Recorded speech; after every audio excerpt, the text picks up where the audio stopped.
ஒரு ராஜ்யம் உடைந்தால் என்ன நடக்கும்? ஆட்சி பலம் குறைந்தால், தலைமை சிறைந்தால், அப்போ சிஃப் கிரீடம்தான் இல்ல, முழு ராஜ்யம் அசைவும். படிச்சு பார், தேவன் எப்படி ராஜைகளுடைய எழுச்சியும் விழப்பையும் நடத்துகிறார். ஒரு சந்தேசக்காரன் யுத்தத்திலிருந்து வருகிறான்.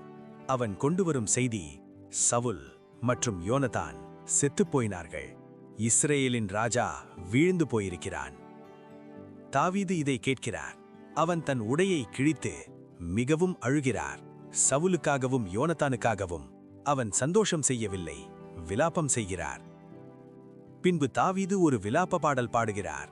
சவுல் மற்றும் யோனத்தானின் மேல் எப்படி விழுந்தார்கள் பலமான யோத்தர்கள். இது ஒரு பாடல் மட்டுமில்ல, ஒரு ஆழ்மான சோகம். பின்பு தாவீது கர்த்தரை கேட்கிறார். கர்த்தர் சொன்னார், மேல் போய் தாவீது யெகூதாவின் ராஜா ஆகிறார். ஆனால் இஸ்ரேல் இன்னும் பிரிந்திருக்கிறது.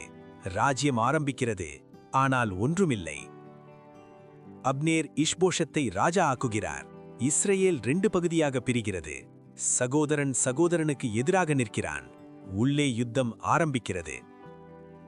அசாஹேல் அப்னேரை பின்தொடர்கிறார். அவன் வேகமானவன். ஆனால் அப்னேர் திரும்பி அவனை கொல்லுகிறார். அசாஹேல் அங்கேயே வீழ்ந்து போகிறார். யுத்தம் அதிகமாகிறது. யுத்தம் தொடரும். அப்னேர் பலமாகிறார். சவுலின் குடும்பம் பலவீனமாகிறது. நம்பிக்கை மாறி வருகிறது. அப்னேர் தாவீதுக்கு செய்தி அனுப்புகிறார்.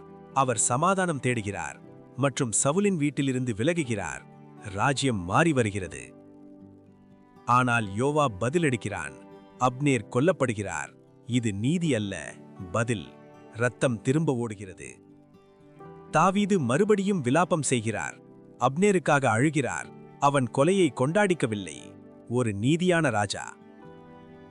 இஷ்போஷத் தன் வீட்டில் கொல்லப்படுகிறார். அவருடைய தன்மக்கள் துரோகம் செய்கிறார்கள். அவர் தலையை எடுத்து தாவீதுக்கு கொண்டு வருகிறார்கள். ராஜ்யம் இன்னும் அசைகிறது. தாவீது அவர்களை பரிசீலிக்கவில்லை. அவர் சொன்னார், நிர்தோஷ இரத்தத்திற்கு நன்மை இல்லை. அவர் அவர்களை தண்டிக்கிறார், ஏனென்றால் நீதி மாற்றமில்லை. நீங்க பாத்தீங்க, ஒரு ராஜ்யம் விழுந்தது. நீங்க பாத்தீங்க, யுத்தமும் துரோகமும். ஆனால் தாவீதின் உள்ளமும் பார்த்தீங்க. இப்பொழுது நீங்கள் படிக்க வேண்டும். 2 சாமுவேல் 1 முதல் 4 வரை தேவன் எப்படி நீதியை அமைக்கிறார் என்று பாருங்கள். நாளை பற்றிய கவலை வேண்டாம், இன்றே போதும் அந்த கிருபை. ஒவ்வொரு நாளும் போதுமே, அவர் கிருபை போதுமே.